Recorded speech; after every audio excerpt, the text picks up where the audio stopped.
Snow crunches beneath my boots as I wade into this winter cathedral. My breath forms small clouds that disappear in the crystalline air. Somewhere ahead, a river hums its ancient beneath a skin of ice. I raise my camera, feeling its familiar weight. The shutter captures frost, catching light like scattered diamonds. This is what I've learned after years behind the lens. The best photographs aren't planned. They're discovered in moments like these, when the world reveals its secrets to those enough to listen. My pink beam stands out against this whitewashed landscape, warmth in winter's monochrome palette. Dusk approaches, bare trees become silhouettes against the fading sky.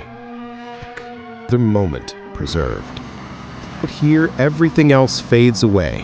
It's just me, the camera, and this quiet dance between lens and land. In winter's profound clarity, I find something more than photographs. I find peace.